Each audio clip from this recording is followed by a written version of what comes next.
this.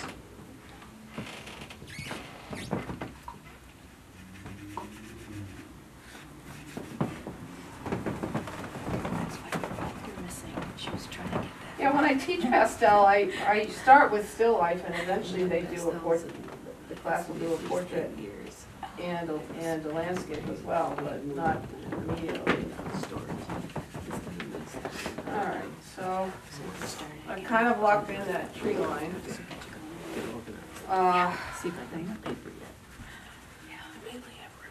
Now, as far as the water, it's got a dark.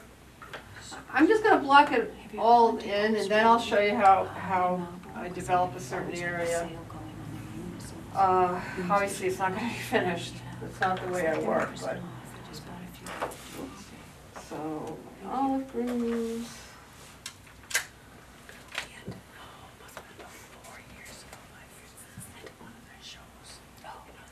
Feel free to ask me questions while I'm doing this. It's a dark olive. Again, you guys don't have the photo in front of you the way I do, but there's a dark olive. I think this is olive. It's like a brown, kind of a brownish olive. Reflection in the water, and then the water's kind of a blue-gray.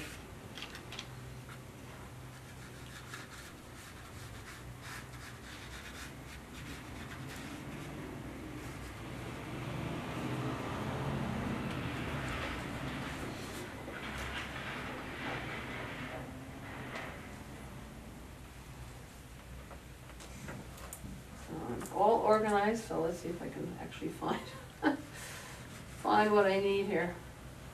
It's probably not blue enough. This is better blue. And there's not, again, you guys are welcome to that. Well, your tree is almost gone. Oh, it is, but don't worry, it'll be back. There's only one way to get the sky in there. But there's no guide. There is, actually. You can't see it from where you are. There's a grid, see?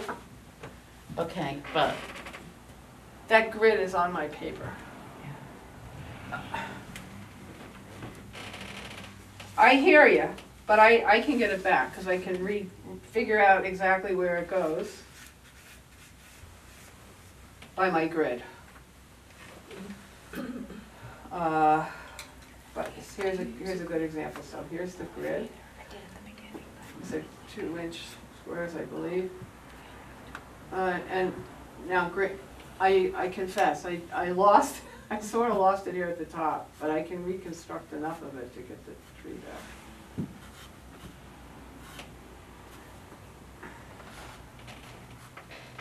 Yeah, because that tree is a beautiful shape, which means you want to draw it well. So you bring up a good point. Is if you are using a grid to help you with your placement of things, you don't want to lose it. You know, I try to, you know, when I'm working at home, try to remember to, you know, redefine where the grid is. now is that black charcoal? Black charcoal. Charcoal's really what you usually I don't know why I grabbed a blue pencil, pastel pencil. I should, not just a colored pencil, and did the basic drawing. So that's very compatible with pastel. But so is fine charcoal. Don't use compressed charcoal because it's very black and harder to move around. But you want, vine charcoal is, as you know, dustier and lighter and very compatible with pastel. Even a light color like a pale yellow or something will cover it. I find that excuse me, students get into problems if they try try to do their initial drawing in graphite pencil, because graphite is slippery. You know, they use graphite as a lubricant, like remember in the Boy Scouts, the graphite to make those little cars go? So it's slippery, so pale colors with dusty pastels like these, don't want to go over it. All right, so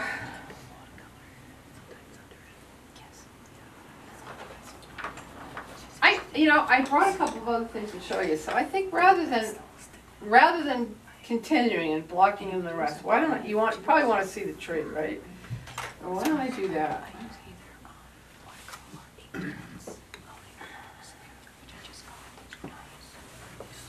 Now, do you do everything just with the pastel sticks, or if you have to do really fine stuff, do you resort You to know, the pencil? I do occasionally use pencils,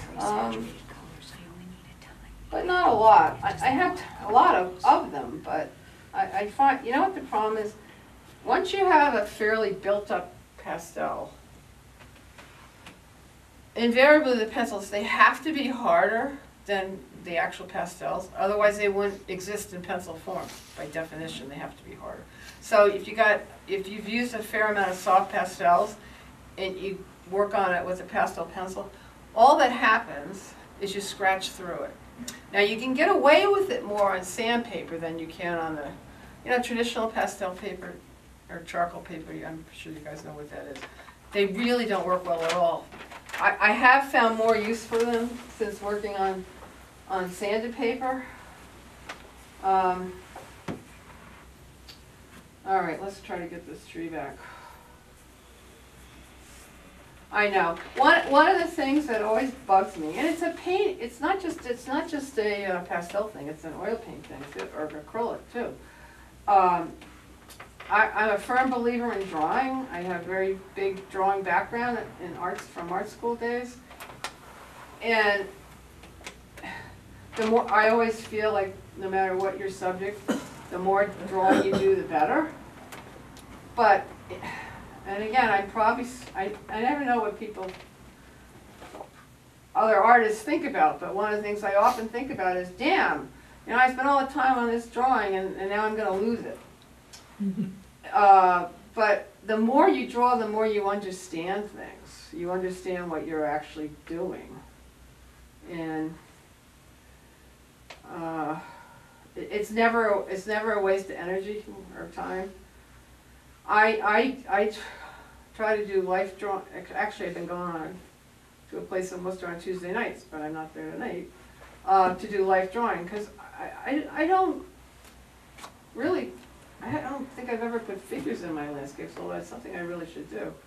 But drawing from the figure is like the best thing you can do to keep up with your drawing skills. There's no substitute for drawing, unless you're working totally abstractly. In my opinion. Does everybody agree with that? Mm-hmm. Yeah. I like the flowy watercolors.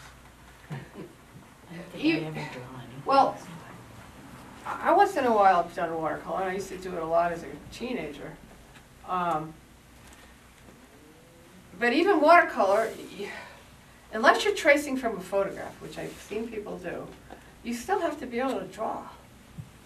And it's not as, pastel is very forgiving, as is oil paint or acrylic. But because watercolor is transparent, and it's easy to overwork it, you can't, I like watercolor, but it's not very fixable. Pastel is pretty fixable, as long if you're working opaquely like I do. You need to find a different medium. You know, the other feeling I have about watercolor is that little brush. I'm too old to try to become good at watercolor. Really good at watercolor. You know, there's too many great colorists out there. I'll take it on vacation and sneak in little watercolors, but it's not something I exhibit. All right, let's put the tree back in. So you can see, you know, whatever you do. Can you stand to the side Yeah, for a second? I'm so sorry. No. All right, now hold that up. Hold the picture up next to it. Oh, the photo, sure. Okay, I just drew the big shapes of it. Okay, so the outline shapes of it. Yeah, and actually, I'm just noticing maybe I should have done a little more in here.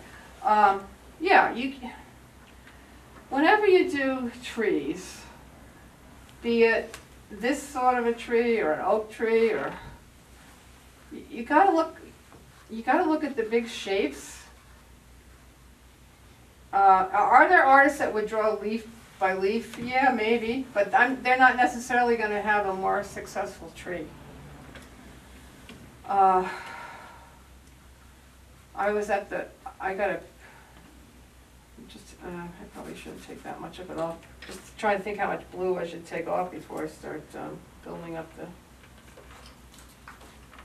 It's one thing bad about talking and doing, you forget, it's hard to do both at once. We all know.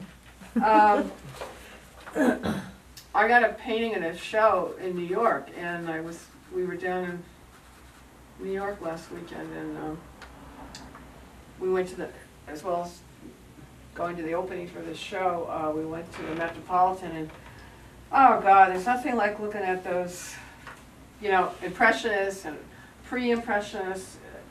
Not only did they have such a magnificent sense of color and light, but the drawing. I mean, have all of you been to the Met at some point? It's, we just stayed over one night. Needless to say, you could spend 2 months in the Metropolitan. It's an amazing place. So anyway, as far as getting this tree in, and if I were working on this at home, I wouldn't even be here yet, but I want you to kind of get the sense. So I'm noticing how it grows. I'm looking at the light. It's kind of, I took this during a morning class, I think I was teaching. I think it's like probably the mid like noontime. So there's not real dramatic light and dark, and cast shadows, which is often what I really like. But there is some.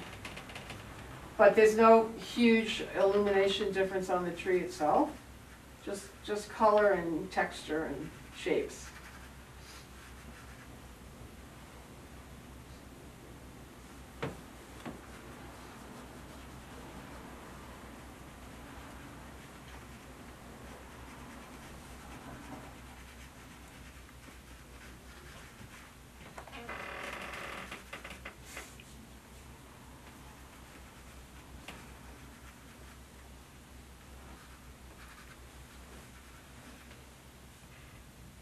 So you're just doing masses of color? Yeah, Ella? just masses of color, right, exactly.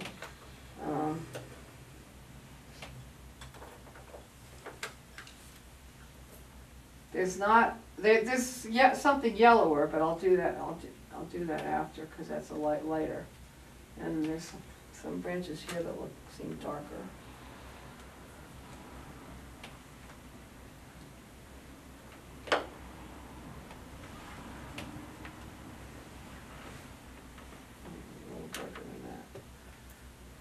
So you're asked, so people have asked me about different kinds of pastels.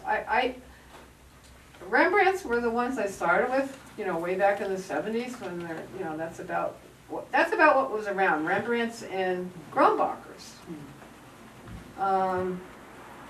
Not too much else. Good brushes. Uh, I've never used them. Unfortunately, Grumbacher got out of the pastel business. They still make paint. I like their paint. I use their paint, but so if you ever looked on eBay for art supplies, you can pay a premium price for some antique Grumbacher set somebody got in a yard sale. Are they good forever? I think so. The only thing somebody, because I read just like you folks do, I'm sure, different blogs and things online. Some pastel artist said, "Oh, I got all these Grumbachers at a yard sale," and another person responded, "Just be careful, because some of their colors, because they're older, had heavy metals in them, like cadmiums." Have you heard that? I never really thought, honestly, to be honest, I never really thought about it. I just know that I used to like the Grumbacher pastels. Probably not the ones from 20 years ago, but maybe 50 years ago. I mean, I'm guessing.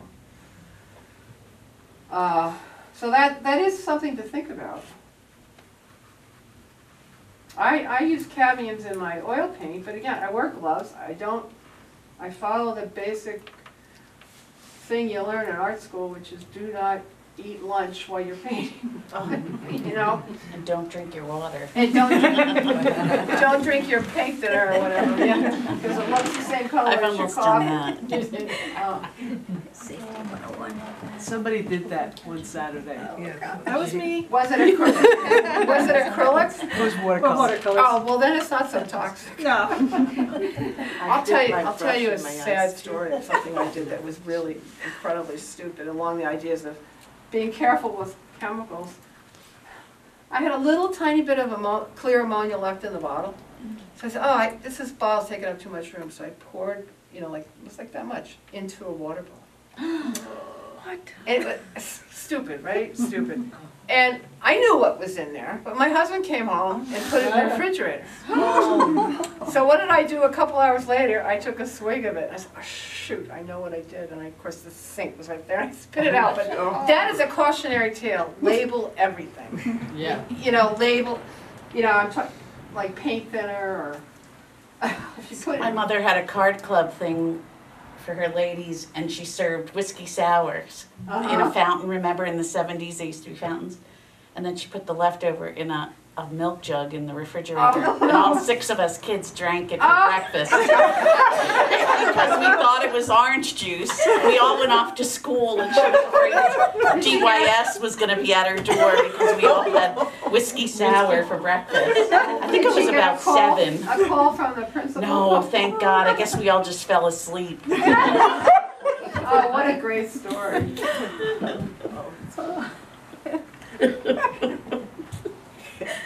And you live to tell about it. Yeah. Happily. It was a good day. It was the only time you left school. That's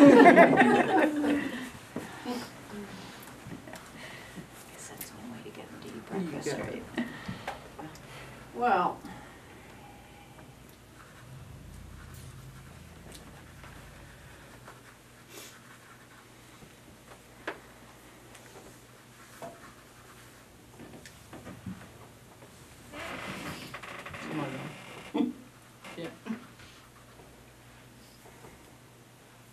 I have to obviously put the branch work back in here. I think, I'm not gonna bring there's a bunch of other branches that come down over the clouds, but I'm gonna have, you know, this is something obviously I will at some point continue at home, but,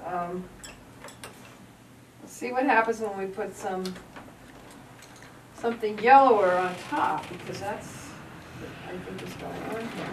Now, do you spray them with something when they're all finished? I use what I've used for years and years is something called Krylon, the company Krylon, workable fixative. Really? But you gotta do it outside, or if you do it inside during the bad cold weather. I open all my studio windows, hold my breath, do it, and pull it out of the room with the fan. It's toxic stuff. But the reason I stuck with that is I had good luck with it. Honestly, it doesn't if you're careful, it doesn't darken very much. The biggest mistake people make with fixative is they use too much. There's a lot of pastel artists who don't like to use it at all. I take sort of a middle ground. I do use it, but not, you know, I do like 5 very quick coats. And sometimes I wonder how much, and I make sure I'm not here. I make sure I'm back like this. Maybe 80% of it is on the floor, for all I know. The honest answer is the real preservation for pastel is in the framing. Once they're framed properly, the sunset one was custom framed. The other one I did myself. That's about as big as I ever want to do myself. I use museum glass, which is very expensive. Oh, there's glass over those? Oh yeah, Oh, okay. but it's museum glass. That piece of glass is probably worth $20. You know, like this small, this square. I use a framer in Boston. I bought. She did that, and then if I think I can do one myself, it's a standard. Like that's a standard 16 by 20. I just buy the glass from her that she cuts for me. But if you work on something that has to be framed under glass, there's nothing like museum glass. It's, well, you just like what you just asked me. You can hardly tell it's there. You can see it from here. No. I mean, it's certain. Now, is museum glass the same thing as the non-glare? No. No, the not so-called non-glare is awful. Fuzzy. Yeah, it is. Distorting. Yeah, Yeah. it takes the life out of the picture. No, you don't want to use Closer, that. yeah. If you can't afford museum glass, use conservation clear. Look at how nice that That's turned what I have on mine. You think? out. It's pretty rough at the moment, but But now, so you spray it first and then use the museum glass. yeah. And there's Okay, separators. So then it doesn't come onto the glass at all, if you've ever taken them apart? No, no, because first of all, what you don't realize is there's a separator in between the frame, between the glass and the artwork. Oh, is They're there? little Oh, little spacers. They're yeah. lucite, and Mhm. for pastels, they're like 1/8 of an inch thick, and it's Oh. easy. That you just they got adhesive on one side, and you stick it on the glass all the way around. I learned it from the framer, but in fact, I need to buy some more. You can buy this whole big tube of these long sticks, and this comes in this big plastic recycled Oh, so milk you- jug tube for about $50. So you don't have to use a mat.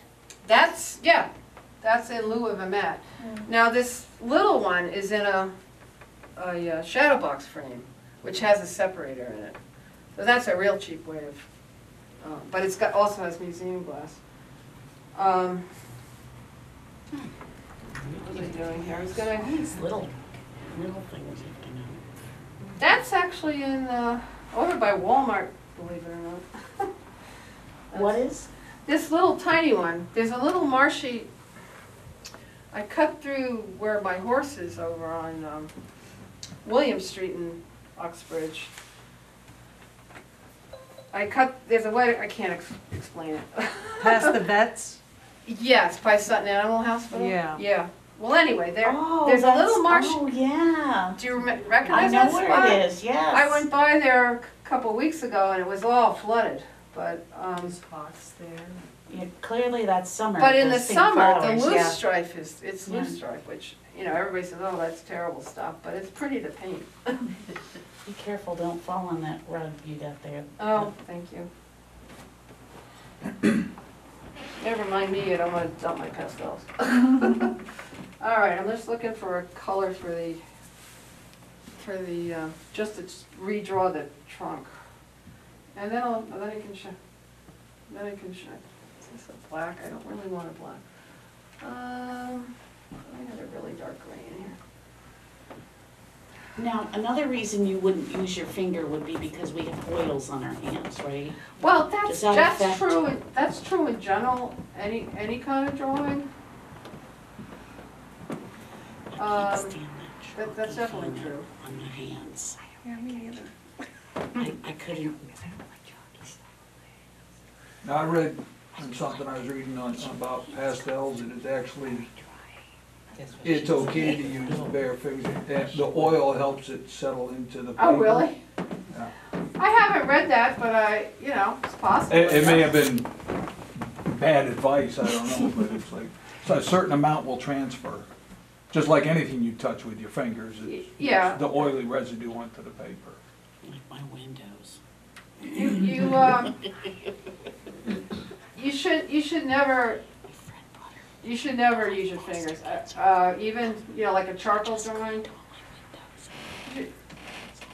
I mean, if it's something you really think you're gonna want to keep and care about, it's not a good idea.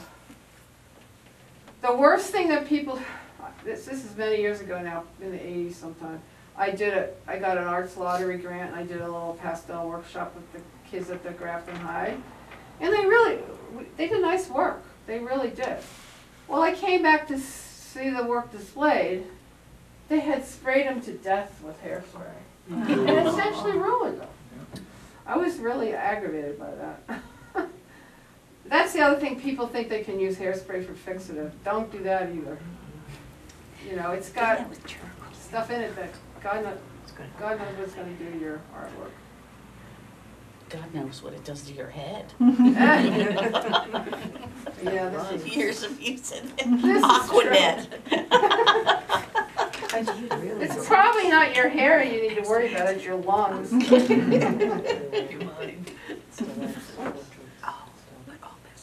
It's under your shoe. If you Stepped on it. Thank you. Well, anyway, I'm kind of putting this tree back in. Do you use fixative periodically as you develop? No, I wait Or till just the on end. I- Okay. There are people who do that though, I think. Well, then you can't work it, can you? Yeah, You can.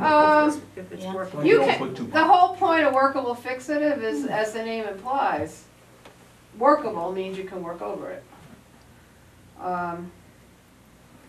Which has, it's good and bad. There's one use for it years ago when before I was working on sanded paper. One of the things I found to be problematic is, I remember doing this landscape that had dark pine trees, like a Prussian blue. And Prussian blue and like Viridian, really dark. And there was yellow birch leaves on top. Well, even with the softest pastel, yellows are transparent. You probably noticed it in paint, and certainly in pastel. There was no way in heck that I could get the yellow and the blue not to turn into green. So the way to solve that problem in pastel is to spray that section, which is what I did, isolating the Prussian blue from the yellow, and then it worked fine. It's less of a problem on sanded paper, but even on sandpaper you could have that problem, particularly with yellow and some kind of dark. I don't know. You kind of got the idea. I would keep, whoops. This is probably not the right thing to use, but I don't know what else to use. Well, you kind of get the idea. Yeah. So, That's beautiful. well, it's a long way to go, but. So I did bring a couple other things that are a little different to talk about.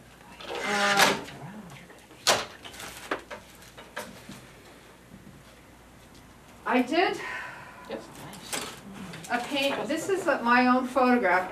It's a cropped section of, it's in Grafton. Beautiful. I think I just took it with my cell phone. And I like my Canon printer, it's pretty good. Anyway, I did a piece of this, and I was thinking about what to do with you folks, and I thought, what's good about this is, it's, well, for me, drawing-wise, it's more almost an abstraction. But I wanted to show you an oil underpainting, so I did this at home. This is oil paint with paint thinner on that same really rough Wallace paper.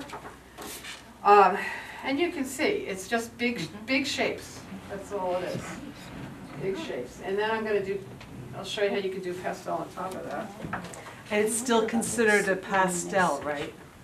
Well, if you read the, Or mixed, it falls in the mixed media well, usually, but right? you know, honestly, pastel artists often do underpaintings. And I know, I'm thinking of one artist in particular, she does an oil-based underpainting.